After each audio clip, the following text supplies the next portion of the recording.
12 अक्टूबर 1972 को एक छोटा चार्टर्ड प्लेन उरुग्वे से उड़ान भरते हुए चिली की राजधानी सैंटियागो की ओर जा रहा था। इस विमान में 45 लोग सवार थे, जिनमें उरुग्वे के एक लोकप्रिय क्रिश्चियन क्लब के 19 रग्बी खिलाड़ी और उनके परिवार व दोस्त शामिल थे। हर साल अक्टूबर में यह यात्रा केवल एक उड़ान से ज्यादा होती थी। यह एक छुट्टी जैसा महसूस होता था। हर साल टीम सैंटियागो जाती थी ताकि चिली की नेशनल रग्बी टीम के साथ एक फ्रेंडली मैच खेल सके, जो इस यात्रा को प्रतिस्पर्धा और छुट्टी दोनों का एक मिला जुला अनुभव बनाता था।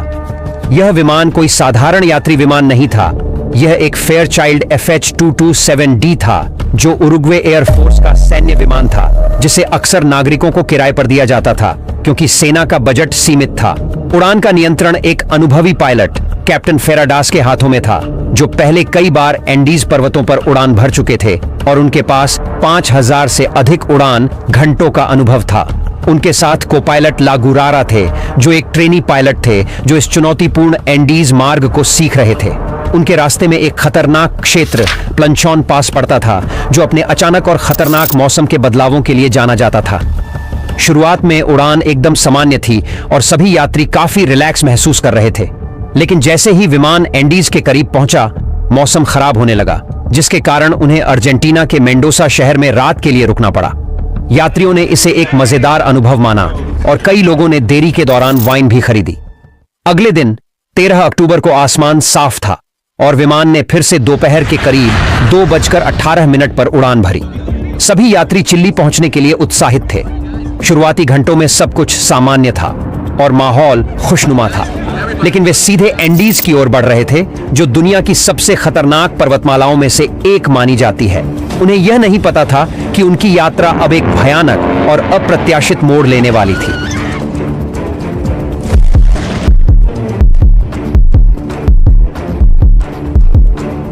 जैसे ही विमान एंडीज पर्वतमालाओं के ऊंचाई वाले क्षेत्रों में पहुंचा, पायलट सावधान हो गए। उन्हें पता था कि इन पर्वतों की चोटियों की ऊंचाइयां इतनी ऊंची थीं कि विमान की अधिकतम ऊंचाई, जो 22,500 फीट थी, से भी ऊंची थी।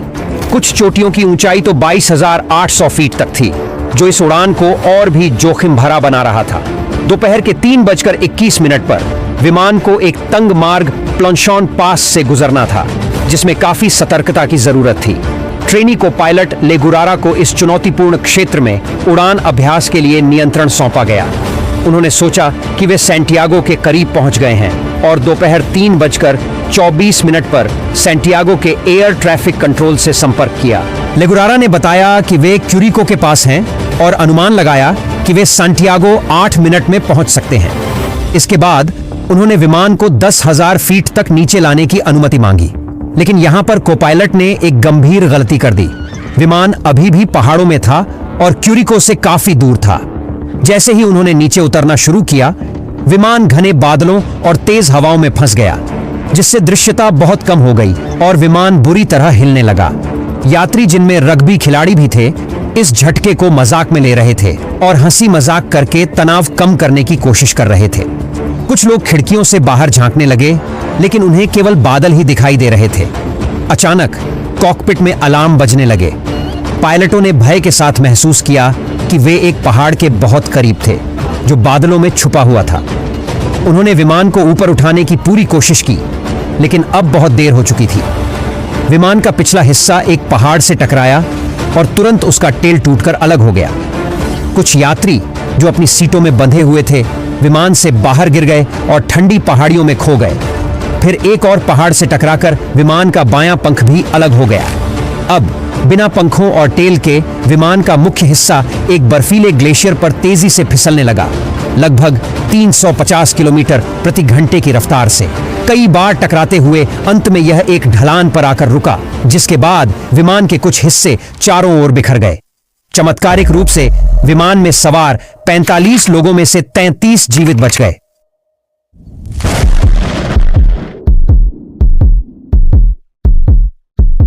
जैसे ही बचे लोग मलबे से बाहर निकले, वे ठंडी हवाओं और कड़ाके की ठंड से घिर गए। एंडीज की ऊंचाई पर स्थित इस एकांत और दुर्गम पहाड़ी ढलान पर, जहां विमान दुर्घटनाग्रस्त हुआ था, चारों तरफ बर्फ और ऊंची चोटियां थीं। यहां उनके लिए जीवित रहना लगभग असंभव प्रतीत हो रहा था। उनके पास केवल वही कपड़े थे जो वे पहले से पहन रखे थे, जो हल्के गर्म मौसम के लिए उपयुक्त थे। दुर्घटना के बाद के शुरुआती क्षण बहुत ही उथल पुथल से भरे थे। कुछ जीवित लोग गंभीर रूप से घायल थे, कुछ सदमे में थे, कुछ मदद के लिए चिल्ला रहे थे, जबकि अन्य अपने परिवार या दोस्तों की तलाश मलबे में कर रहे थे। बचे हुए लोगों में 2 मेडिकल स्टूडेंट्स रॉबर्टो कैनेसा और गुस्तावो जर्बिनो थे, जिन्होंने तुरंत घायलों की सहायता शुरू की। उनके पास कोई मेडिकल सामान नहीं था, लेकिन जो कुछ भी उनके पास था उसका उपयोग उन्होंने प्राथमिक चिकित्सा के लिए किया। कपड़े या सामान के टुकड़ों को उन्होंने पट्टियों और टूटी हड्डियों के सहारे के रूप में उपयोग किया। कैनेसा और जर्बिनो मलबे में घूमते हुए प्रत्येक व्यक्ति की चोटों का आकलन करने लगे, ताकि सबसे जरूरतमंद व्यक्ति को पहले मदद मिल सके। उनमें से एक सबसे गंभीर घायल व्यक्ति फर्नांडो पराडो था, जिसके सिर में गंभीर चोट आई थी और वह बेहोश था। कैनेसा और जर्बिनो को डर था कि वह जीवित नहीं बच पाएगा। जैसे जैसे उन्होंने घायलों का उपचार जारी रखा, उन्हें अपनी सीमित संसाधनों का बखूबी एहसास हो गया। इस बीच कुछ बचे लोग बाहर स्थिति का जायजा लेने गए। उन्होंने देखा कि विमान का पिछला हिस्सा दुर्घटना के दौरान पूरी तरह से टूटकर अलग हो गया था, जिसमें आवश्यक सामान, अतिरिक्त कपड़े और भोजन भी चला गया था। मलबे के अंदर उन्हें केवल थोड़ी सी खाद्य सामग्री मिली। 8 चॉकलेट बार, मसल्स का एक टिन, जैम का एक छोटा जार, मूंगफली का एक पैकेट, कुछ खजूर, सूखे बेर और वाइन की कुछ बोतलें। यह मात्रा 33 लोगों के लिए पर्याप्त नहीं थी। स्थिति की गंभीरता को समझते हुए सभी बचे लोगों ने अपनी सारी खाद्य और पेय सामग्री एक जगह इकट्ठा की और उसे बहुत सावधानी से बांटने का निर्णय लिया। भोजन का थोड़ा थोड़ा हिस्सा हर दिन दिया जाने लगा, ताकि वह ज्यादा समय तक चल सके। पानी के लिए उन्होंने बर्फ इकट्ठा की और उसे खाली वाइन की बोतलों में भरकर धूप में धीरे धीरे पिघलने दिया। हालांकि यह प्रक्रिया धीमी थी और कई लोग पानी के लिए इंतजार करते हुए परेशान हो गए थे। 13 अक्टूबर की रात जैसे जैसे ढलने लगी, बचे हुए लोग एंडीज में अपनी पहली ठंडी रात का सामना करने के लिए मजबूर थे। कड़कड़ाती ठंड से बचने के लिए वे सभी मलबे के अंदर एक साथ सिमट गए। उन्होंने सीट के टुकड़ों और सामान का उपयोग विमान के खुले हिस्से को ढकने के लिए किया, ताकि ठंडी हवा से थोड़ी सुरक्षा मिल सके। फिर भी तापमान लगातार गिरता रहा और उनके लिए सोना असंभव हो गया। जैसे जैसे रात गुजरती गई, वे इस आशा से चिपके रहे कि सुबह होते ही बचाव दल आएगा। उन्हें लगा कि दुर्घटना की खबर चिली और उरुग्वे तक पहुंच गई होगी और जल्द ही एक खोजी दल भेजा जाएगा। दुर्घटनाग्रस्त विमान एक खड़ी पहाड़ी पर बर्फ में ढका हुआ था, जिससे इसे ऊपर से देख पाना कठिन था। उनमें से हर किसी को उम्मीद थी कि सुबह होते ही बचाव दल आ जाएगा, लेकिन 14 अक्टूबर की सुबह जब हुई तो उनकी उम्मीदें टूट गईं। कोई मदद नहीं आई। उन्हें इस सत्य का सामना करना पड़ा कि वे पूरी तरह अकेले थे।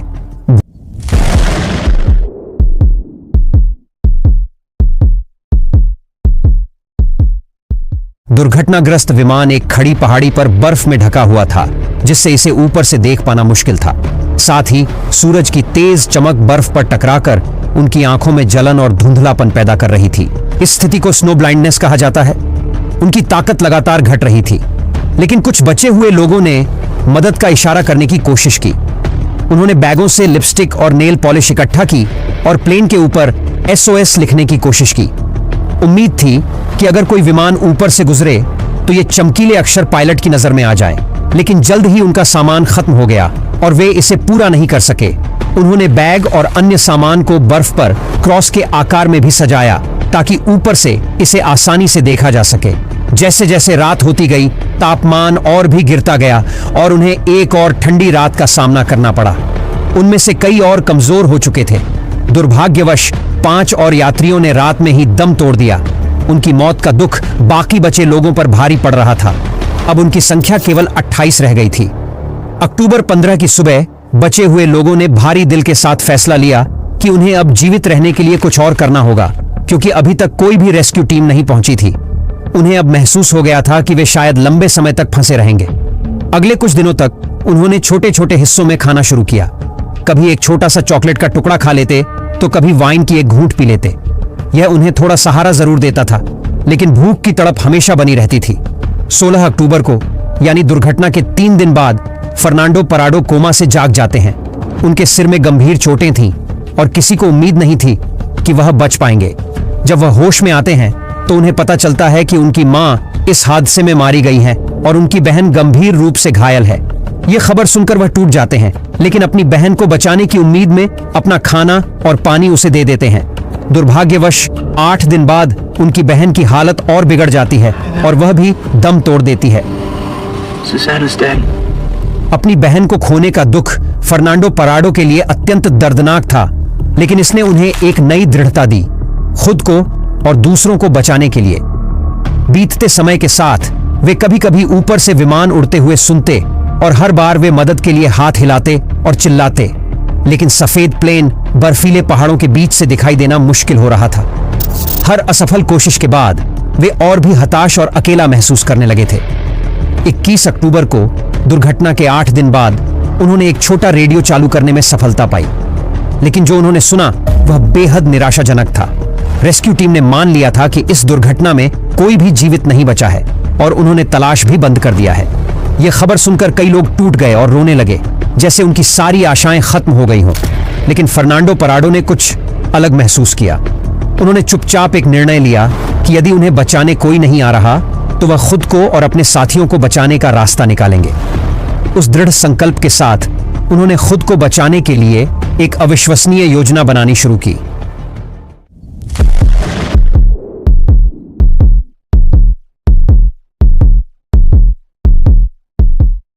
जब उन्होंने सुना कि बचाव टीमों ने उम्मीद छोड़ दी है तो वे दुखी हुए, लेकिन उन्हें अब समझ आ गया था कि वे अब ऐसे ही बैठकर मृत्यु का इंतजार नहीं कर सकते। 11वें दिन तक भूख असहनीय हो गई थी और वे लगातार कमजोर होते जा रहे थे। कुछ लोग इतने दुबले हो गए थे कि उन्हें पहचानना मुश्किल हो गया था। उनके पास खाने के लिए कुछ भी नहीं बचा था, न तो कोई जानवर, न कोई पौधा और न कीड़े।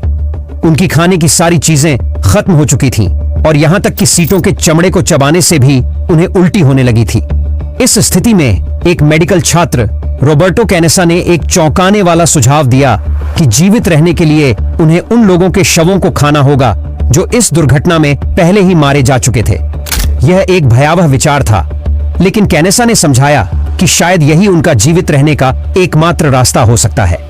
घंटों तक उन्होंने इस फैसले पर बहस की और इसके दर्द का सामना किया। ये वही लोग थे जिनके साथ वे हंसे, खुशियां बांटी और कुछ दिन पहले तक साथ में वक्त गुजारा था। यह विचार दिल तोड़ देने वाला था, लेकिन उन्हें अपनी स्थिति की कड़वी सच्चाई का सामना करना पड़ा। अंततः उन्होंने इस पर सहमति बनाई कि अगर उनमें से कोई भी जीवित नहीं रहता है तो उनके शरीर को दूसरों के जीवन बचाने के लिए इस्तेमाल किया जाएगा। कैनेसा ने सबसे पहले कोशिश की। उन्होंने एक छोटा सा टुकड़ा खाया, यह जानते हुए कि यही उनके जीवित रहने का एकमात्र तरीका है। धीरे धीरे बाकी ने भी उसका अनुसरण किया, भले ही उनके लिए यह भावनात्मक रूप से बहुत पीड़ादायक था। एक रात जब वे ठंड से बचने के लिए विमान के अवशेषों में इकट्ठे हुए थे, तभी उन्हें एक गहरी गड़गड़ाहट की आवाज सुनाई दी। अचानक बर्फ का एक विशाल हिमस्खलन विमान के मलबे पर आ गिरा, जिससे वे बर्फ के नीचे दब गए। अंधेरे में फंसे और चारों ओर बर्फ से घिरे, वे सांस लेने के लिए संघर्ष कर रहे थे और डर से कांप रहे थे। 2 लंबे दिनों तक उन्होंने बर्फ में खुदाई की, बाहर निकलने के लिए अपनी पूरी ताकत झोंक दी। यह थकाऊ था, न तो हवा थी और न ही रोशनी, लेकिन उन्होंने हार नहीं मानी। अंततः वे एक छोटा सा सुरंग बनाकर बाहर निकलने में सफल हुए। दुख की बात है कि हिमस्खलन ने उनके 8 और साथियों की जान ले ली। अब केवल 19 लोग बचे थे। हालांकि फर्नांडो पराडो ने हार नहीं मानी।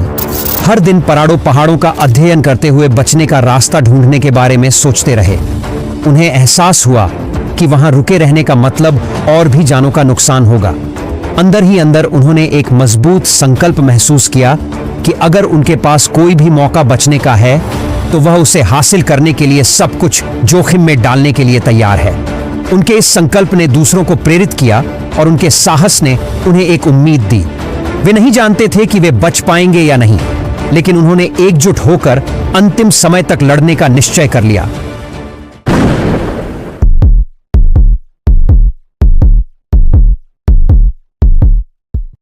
दुर्घटना के 2 महीने बाद फर्नांडो पराडो और रॉबर्टो कैनेसा ने बर्फीले पहाड़ों से बाहर निकलने का साहसी निर्णय लिया।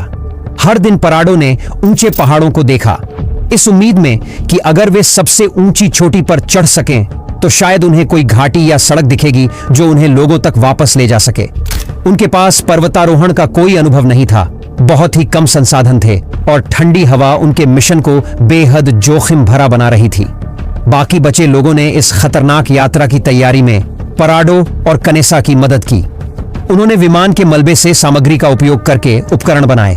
18 वर्षीय कार्लोस ने अपने सिलाई किट से एक साधारण स्लीपिंग बैग बनाया जिसमें सीटों से निकाला गया सामग्री भरा गया ताकि रात में उन्हें गर्म रख सके।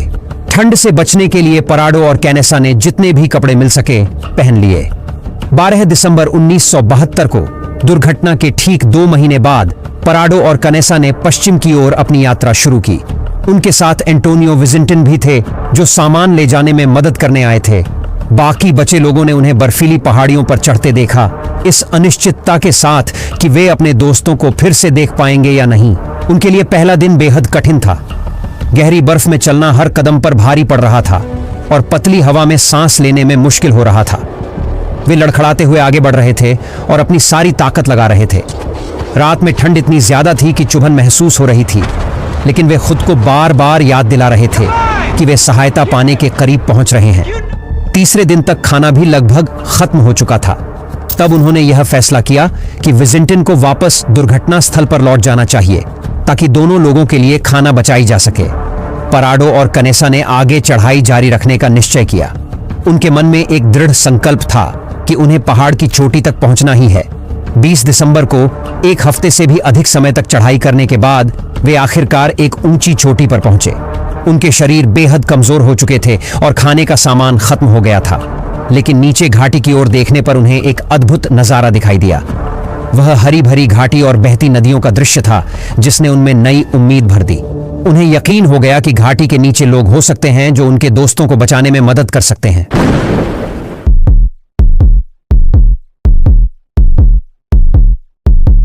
इस नजारे ने उन्हें नई ताकत दी और पराडो और कैनेसा ने घाटी में नीचे उतरने की तैयारी शुरू कर दी। हर कदम उनके लिए दर्द से भरा था। भूख और थकान ने उन्हें कमजोर कर दिया था और उनके शरीर में ताकत खत्म हो चुकी थी। कई दिनों से उन्हें कुछ खाने को नहीं मिला था, लेकिन अपने दोस्तों को बचाने का विचार उन्हें आगे बढ़ने की ताकत दे रहा था। 20 दिसंबर की शाम तक वे घाटी में नीचे उतर गए। अचानक उन्होंने एक मैदान में गायों का झुंड देखा। यह दृश्य उनके लिए उम्मीद की नई किरण लेकर आया, क्योंकि यह संकेत था कि वहां इंसान जरूर होंगे। 21 दिसंबर की सुबह जब वे नदी के किनारे चल रहे थे तो उन्होंने देखा कि एक आदमी घोड़े पर सवार होकर दूसरी ओर से आ रहा है। वे उत्साह में चिल्लाने लगे और हाथ हिलाकर उसका ध्यान आकर्षित करने की कोशिश की। वह आदमी, जो एक चरवाहा था जिसका नाम सर्जियो कैटालन था, उन्हें देख तो पाया, लेकिन नदी के तेज शोर के कारण उनकी आवाज नहीं सुन सका। उसने इशारे से समझाया कि वह अगले दिन लौटेगा। अगले दिन सुबह सर्जियो कैटालन अपना वादा निभाते हुए लौटा। उसने अपने साथ एक पेन और कागज लाया और कागज को एक पत्थर से बांधकर नदी के उस पार फेंक दिया। पराडो और कनेसा ने जल्दी से उस पर एक संदेश लिखा जिसमें अपनी स्थिति बताते हुए लिखा, मैं उस विमान से आया हूं जो पहाड़ों में दुर्घटनाग्रस्त हुआ था। हमारे साथ 14 लोग और जीवित हैं। हमें तत्काल मदद चाहिए। उन्होंने वह पत्थर वापस चरवाहे की ओर फेंक दिया, जिसने संदेश को पढ़ा और तुरंत स्थिति की गंभीरता को समझा। वह मदद का आश्वासन देकर नजदीकी कस्बे की ओर भागा ताकि अधिकारियों को सूचित कर सके। यह खबर तेजी से फैल गई और उरुग्वे और चिली में बचे लोगों के परिवारों को यह पता चला कि फ्लाइट 571 के कुछ यात्री अब भी जीवित हैं। यह जानकारी सभी के लिए किसी चमत्कार से कम नहीं थी। 22 दिसंबर की सुबह 2 हेलीकॉप्टर बचाव दल और चिकित्सा सामग्री लेकर उड़ान भरने के लिए तैयार थे। पराडो ने जोर देकर कहा कि वह बचाव दल के साथ दुर्घटना स्थल पर जाएगा ताकि वह उन्हें वहां का रास्ता दिखा सके। जब हेलीकॉप्टर मलबे के पास पहुंचा तो बचे हुए लोगों ने ऊपर देखा और उन्हें विश्वास नहीं हुआ कि आखिरकार मदद आ गई है। हेलीकॉप्टर की आवाज उनके लिए चमत्कार जैसी थी। बचे हुए लोग खुशी से झूम उठे। वे एक दूसरे से गले मिलने लगे और यह समझने की कोशिश करने लगे कि उनका संघर्ष अब समाप्त होने वाला है। कुल मिलाकर 45 यात्रियों में से केवल 16 लोग 72 दिनों तक संघर्ष के बाद जीवित बच सके थे। जब हेलीकॉप्टर बर्फीले एंडीज पर्वत के ऊपर से उड़ान भर रहे थे तो सभी जीवित लोग खिड़की से बाहर देख रहे थे। उनके मन में संघर्ष की यादें थीं, लेकिन साथ ही वे जीवन के लिए आभारी भी महसूस कर रहे थे। सैंटियागो पहुंचने पर उन्हें अस्पताल ले जाया गया। डॉक्टरों और नर्सों ने तुरंत उनकी देखभाल शुरू की। वे कुपोषण, ठंड के कारण हुए जख्म, ऊंचाई की बीमारियों और भूख से कमजोर हो चुके थे। प्रत्येक व्यक्ति का वजन काफी कम हो गया था और उनके शरीर उनकी कठिनाई की कहानी बयान कर रहे थे। जैसे जैसे यह खबर दुनिया भर में फैली, लोग फ्लाइट 571 की कहानी सुनकर हैरान रह गए। ये एक अद्भुत सहनशीलता और कठिन फैसलों की कहानी थी। हालांकि कई लोगों ने उनकी बहादुरी की सराहना की, लेकिन उनके जीवित रहने के कठोर तरीकों पर भी चर्चा हुई। खास तौर पर अपने मृत साथियों के शरीर का उपयोग खाने के लिए करने का निर्णय, जो उनके जीवित रहने के लिए जरूरी था। बचे हुए लोगों ने इसे ईमानदारी से स्वीकार किया और बताया कि यह उनके न रहने वाले साथियों का बलिदान था जिसने उन्हें जीवित रखा। फ्लाइट 571 की कहानी मिराकल ऑफ द एंडीज के नाम से जानी गई। हर जीवित व्यक्ति के दिल में इस हादसे ने गहरी छाप छोड़ी। आने वाले वर्षों में वे अपनी सामान्य जिंदगी में वापस लौट गए, लेकिन इस हादसे की यादें और उस संघर्ष की सच्चाई हमेशा उनके साथ रही। कुछ ने अपनी कहानी दुनिया के सामने रखी, जबकि अन्य ने अपनी यादों को निजी रखा।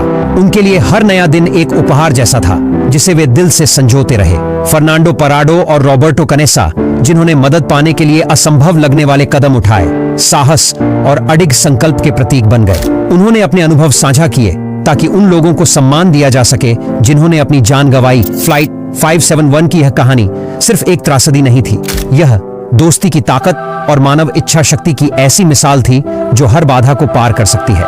यह एक यादगार गाथा है जो बताती है कि कठिन से कठिन समय में भी इंसान जिंदा रहने के लिए हर मुमकिन कोशिश कर सकता है। अगर यह वीडियो आपको हैरान कर गया तो आगे जो कहानी है वो आपकी सोच से भी परे है। देखिए अगले वीडियो में एक विमान हादसा जिसका सच आज भी छुपा है। सच्चाई जानने के लिए यहां क्लिक करें और मैं आपको 1 सेकंड बाद वहीं मिलूंगा। धन्यवाद।